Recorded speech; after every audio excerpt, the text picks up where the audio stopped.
Hi friends. मैं गौरव from taxation गुरु आपके अपने टैक्सेशन गुरु के चैनल में एक बार फिर आप सभी का बहुत बहुत स्वागत है। जैसा कि आप लोगों को मालूम है कि अगस्त 2024 में जीएसटीएन के द्वारा एक एडवाइजरी लॉन्च की गई थी जो आरसीएम लायबिलिटी आईटीसी स्टेटमेंट को लेकर के थी। आरसीएम लायबिलिटी आईटीसी स्टेटमेंट जो है वो आपके पोर्टल पर अगस्त 2024 में, जैसा कि बताया गया था, आपके पोर्टल पर इंसर्ट कर दिया गया है। और आरसीएम लायबिलिटी आईटीसी स्टेटमेंट में आपको अपनी आरसीएम से रिलेटेड जो भी आपकी आईटीसी पड़ी हुई है उसका ओपनिंग बैलेंस आपको अपने उस लेजर में प्रॉपर फीड करना है। तो एडवाइजरी में उसकी डेट को भी डिस्क्राइब किया गया था कि किस डेट से और किस डेट तक आपको अपना आरसीएम आईटीसी का ओपनिंग बैलेंस आपको उसमें डालना है।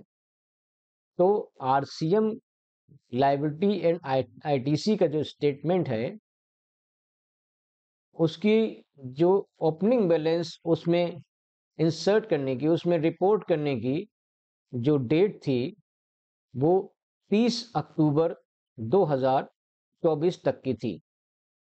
30 अक्टूबर 2024 तक आप अपना आरसीएम का आरसीएम की आईटीसी का ओपनिंग बैलेंस अपने आरसीएम आईटीसी स्टेटमेंट में आप रिपोर्ट कर सकते थे।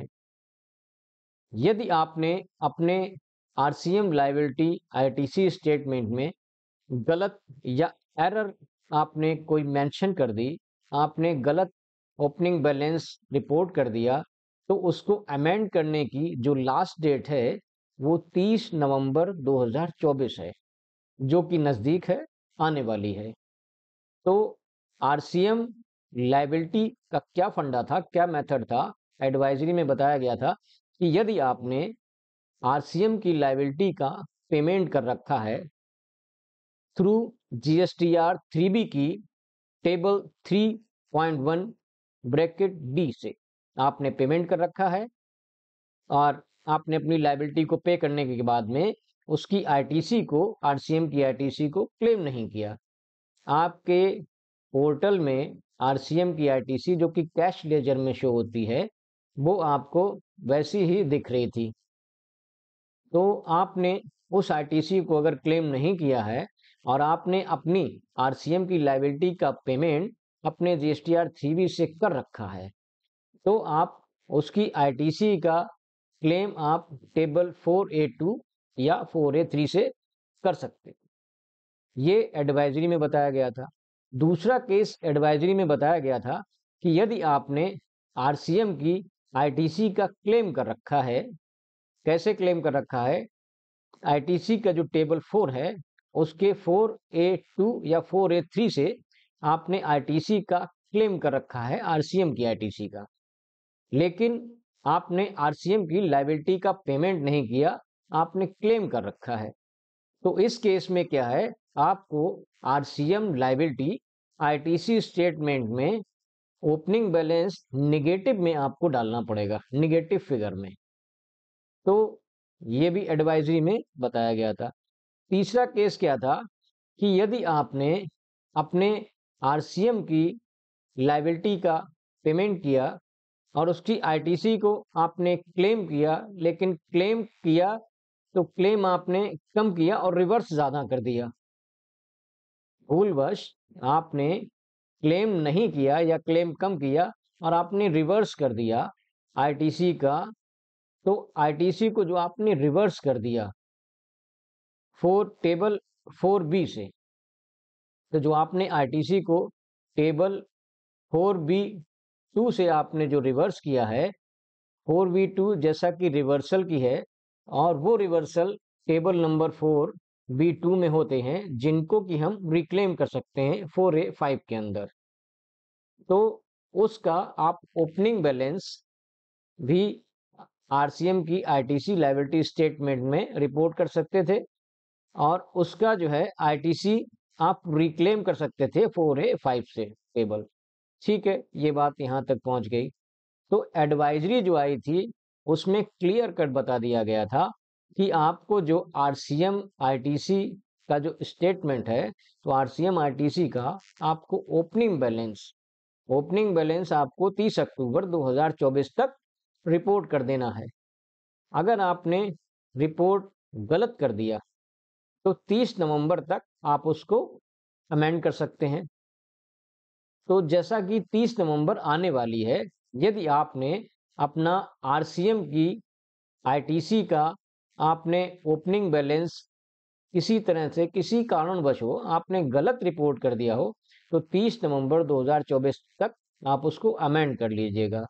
एक बात तो ये हो गई। अब आरसीएम से ही रिलेटेड जो सेल्फ इनवाइस को मेंटेन करने का जो 20/24 जो नोटिफिकेशन 8 अक्टूबर 2024 को सीबीआईसी के द्वारा नोटिफाइड किया गया था, उसमें दो एंट्रीज को ऐड किया गया था आरसीएम में दो एंट्रीज को ऐड किया गया था। वो दो एंट्रीज जो थी, एक तो गुड्स से रिलेटेड थी और एक आपकी सर्विसेज से रिलेटेड थी। जो गुड्स से रिलेटेड थी वो आपकी थी मेटल स्क्रैप में आपके जो चैप्टर 72 से 81 तक, उस चैप्टर में जो भी टैरिफ आइटम्स हैं उन सबको मेंशन किया गया था। जो मेटल स्क्रैप के अंदर आते हैं, तो उनका जो है, यदि आप किसी भी अनरजिस्टर्ड डीलर से परचेस करते हैं आप मेटल स्क्रैप को, तो आपको उसकी सेल्फ इनवाइस रिसीप, जब आप माल को रिसीव करते हैं उसके 30 दिनों के अंदर आपको बनानी पड़ेगी। ये आपको नोटिफाइड किया गया था।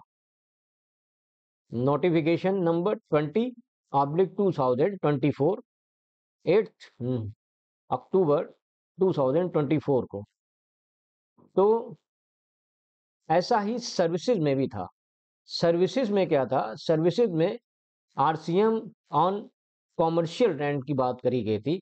कॉमर्शियल रेंट पर आरसीएम आपको पे करना पड़ेगा, तो उसकी भी आपको self invoice with in 30 days करनी पड़ेगी। पेमेंट जिस दिन करेंगे उस डेट से 30 दिन के अंदर आपको सेल्फ इनवाइस करनी पड़ेगी।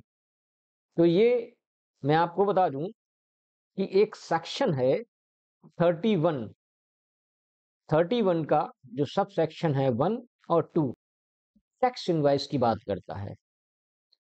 और जो 31 जो सेक्शन है उसका रूल है 47 जो रूल है सीएम की टैक्स इनवाइस की बात करता है। फॉरवर्ड चार्ज की जो टैक्स इनवाइसेज होती हैं उनकी बात करता है।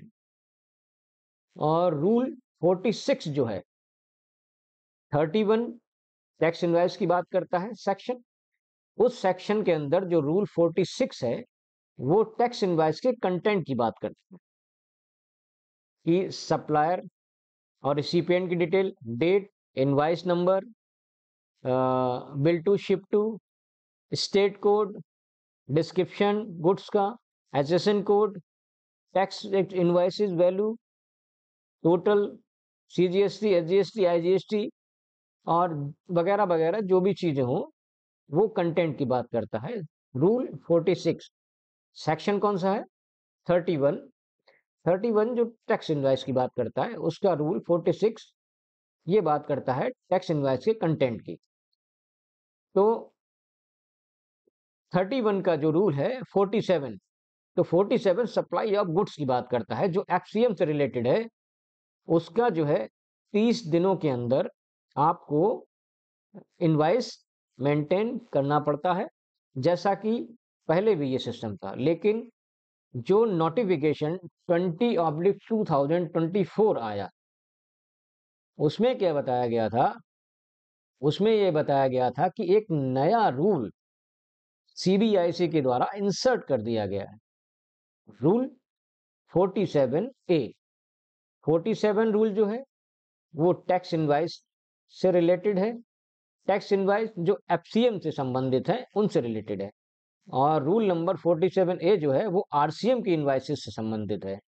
तो 47 रूल जो है उसमें टाइम लिमिट को प्रिस्क्राइब्ड किया गया था। टाइम लिमिट क्या थी?